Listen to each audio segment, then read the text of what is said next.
গতকাল যোগ্য group C group D শিক্ষাকর্মীদের কিছু প্রতিনিধি বিধানসভায় বিরোধী দলনেতার কাছে যায়।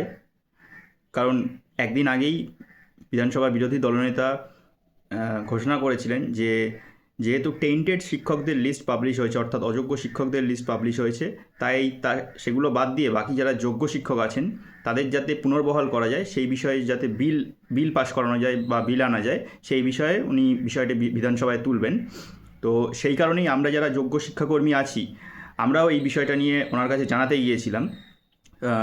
যেহেতু আমাদের যোগ্য শিক্ষাকর্মীদের লিস্ট এখনও পাবলিশ করা, অযোগ্য শিক্ষাকর্মীদের লিস্ট এখনও পাবলিশ করা হয়নি। কোর্টের অর্ডারের পরেও কোর্ট অর্ডার দিয়েছিল 7 দিনের মধ্যে পাবলিশ করতে, কিন্তু এখনও পর্যন্ত এসএসসি অযোগ্য শিক্ষাকর্মীদের লিস্ট পাবলিশ করেনি। যদিও এর আগে হাইকোর্টের অর্ডার অনুযায়ী সেটা পাবলিশ হয়েছিল, কিন্তু রিসেন্টলি সুপ্রিম কোর্ট যে অর্ডার দেয় সেই অর্ডার অনুযায়ী এখনও সেই লিস্ট পাবলিশ করেনি। তো আমরা এই দাবি নিয়েই গিয়েছিলাম যে যাতে যোগ্য শিক্ষাকর্মীদের বিষয়টাও বিধানসভায় তুলে ধরা হয়, সেই বিষয় নিয়েই।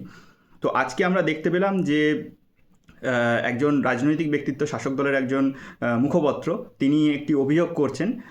যদিও কোনো রাজনৈতিক দলের বিরুদ্ধে বা রাজনৈতিক দলের কোনো ব্যক্তিবর্গ কী বলছেন সেটা নিয়ে কিছু বলা আমাদের কাজ নয়, কারণ আমরা সম্পূর্ণ অরাজনৈতিক আমরা ব্যক্তিবর্গ। আমরা যারা চাকরি হারিয়েছি, আমরা যারা যোগ্য শিক্ষাকর্মী আছি, আমরা কোনোদিনই কোনো রাজনীতির সঙ্গে সংযুক্ত ছিলাম না, কোনো রাজনৈতিক দলের সঙ্গে সংযুক্ত ছিলাম না। আমাদের মূল দাবি ছিল সরকারের কাছে, এবং সরকার যেহেতু একটা প্রতিষ্ঠান, সেই সরকারের কাছেই আমাদের মূল দাবিগুলো আমরা জানিয়েছিলাম, কোনো দল বা কোনো ব্যক্তির কাছে নয়। কিন্তু আজকে অবাক হয়ে দেখলাম যে শাসক দলের যিনি মুখপত্র, তিনি অভিযোগ করছেন যে শিক্ষাকর্মীরা বা যোগ্য গ্রুপ সি গ্রুপ ডিরা কার কাছে যাচ্ছেন। সরকার তো তাদেরকে চেষ্টা করেছিল, তাদের একটা ভাতা ঘোষণা করেছিল, তাদের জন্য একটা তাদের সুবিধা দেওয়ার চেষ্টা করেছিল, কিন্তু যারা সেই সুবিধাটা বন্ধ করে দিল তাদের কাছেই কেন যাচ্ছে। আমার মনে হয় এক্ষেত্রে কিছু কনফিউশন পরিষ্কার করার দরকার আছে। সরকার যে ভাতাটা ঘোষণা করেছিল, সেটা ঘোষণা করেছিল যোগ্য অযোগ্য সবার জন্য। আপনারা জেনে থাকবেন যে যোগ্য শিক্ষাকর্মীরা যখন মধ্যশিক্ষা পর্ষদের বাইরে অবস্থান করছিল এবং মধ্যশিক্ষা পর্ষদের ভিতরে যখন আমাদের 6 জন শিক্ষাকর্মী বন্ধুরা যখন অনশন করছিল, সেই সময় নবান্নে ডেকে যখন ভাতার ঘোষণা করা হয়, তখন আমরা সবাই মিলে, নবান্নে উপস্থিত মুখ্য সচিব সহ সবাইকে আমরা বলেছিলাম যে আপনারা যাই করুন না কেন, যদি যে কোনো পদক্ষেপ নিন না কেন, সেটা শুধুমাত্র যোগ্যদের জন্য করুন। আপনারা যেখানেই অযোগ্যদের সঙ্গে মিশিয়ে দিয়ে এই কাজটা করতে যাবেন, সেখানেই সেটি কোন প্রশ্নের মুখে পড়বে এবং কোর্টেও এটি খারিজ হয়ে যাওয়ার সম্ভাবনা। পরে ঠিক সেটাই হয়েছে, আর সেই কারণেই আমাদের এই দুরবস্থা। আমরা যোগ্য শিক্ষাকর্মী যারা, আমরা যোগ্য হওয়ার পরেও আজ 6 মাস ধরে, প্রায় 6 মাস ধরে আমরা বেতন পাচ্ছি না। আমাদের বহু লোকের মাথায় বিশাল অঙ্কের ঋণ, বাড়িতে অসুস্থ বাবা মা বাচ্চা কাচ্চা আছে। ফলে সেই অবস্থায় আমাদের একটা পরীক্ষার মুখে ঠেলে দেওয়া হচ্ছে, একটা ওপেন টু অল পরীক্ষার মুখে। সেই এখন 10 বছর পরে এখন এইরকম বেতনহীন অবস্থায়, এখন এইরকম একটা ওপেন টু অল পরীক্ষার মুখে আমাদের পক্ষে কী করে আমাদের পক্ষে এই পরীক্ষায় পাশ করা সম্ভব, কী করে প্রিপারেশন নেব আমরা? এই জিনিসটা সরকারের কর্তা ব্যক্তিদের মাথায় একবারও ঢুকছে না। আমরা বহুবার, উনি যে বলছেন আজকে, যে মুখপত্র বললেন, এই যে অভিযোগ করলেন, আমরা তো বহুবার শাসক দলের যে সমস্ত বা সরকারের যে সমস্ত প্রতিনিধিরা আছে, সেটা শিক্ষা দপ্তরের আমলারা থেকে শুরু করে প্রত্যেকের কাছে আমরা বারবার আমরা তদবির করেছি যে আমাদের যোগ্য শিক্ষাকর্মীদের জন্য শুধুমাত্র আলাদা করে যোগ্য শিক্ষাকর্মীদের জন্য ব্যবস্থা করো। আমরা যে 3394 জন যোগ্য শিক্ষাকর্মী আছি, যোগ্য গ্রুপ সি গ্রুপ ডি কর্মী আছি, তাদের জন্য কোনো ব্যবস্থা করো। কোনো তো ব্যবস্থা করা হয়নি। আজ যখন বিরোধী দলনেতা, একটি সরকারি পদ, তিনি যখন বলছেন যে অযোগ্য শিক্ষকদের লিস্ট যেহেতু পাবলিশ হয়েছে, তাই বাকি যারা যোগ্য শিক্ষক আছেন তাদের জন্য আমরা বিল পাস করার কথা বিধানসভায় তুলব, তখন সেখানে আমরা যারা যোগ্য শিক্ষাকর্মী আছি, তাদের যে অযোগ্যদের লিস্টটা পাবলিশ হয়নি, সেই বিষয়টা আমরা কেন তার কাছে তুলে ধরবো না? সরকার তো কোনো পদক্ষেপই নিচ্ছে না, সরকার তো কোনো ব্যবস্থাই নিচ্ছে না।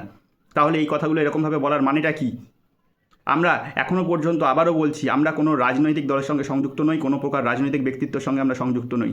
আমরা সরকারের কাছে দিনের পর দিন দাবি জানিয়েছি, আমরা সরকারের আধিকারিকদের কাছে দিনের পর দিন আমরা বলে এসেছি যে যোগ্য শিক্ষাকর্মীদের জন্য কোনো ব্যবস্থা গ্রহণ করার কথা। ব্যবস্থা তো গ্রহণ করেইনি, উল্টে আমাদের সঙ্গে খারাপ ব্যবহার করা হয়েছে, আমাদের সঙ্গে দেখা পর্যন্ত করা হয়নি ঠিক মতন।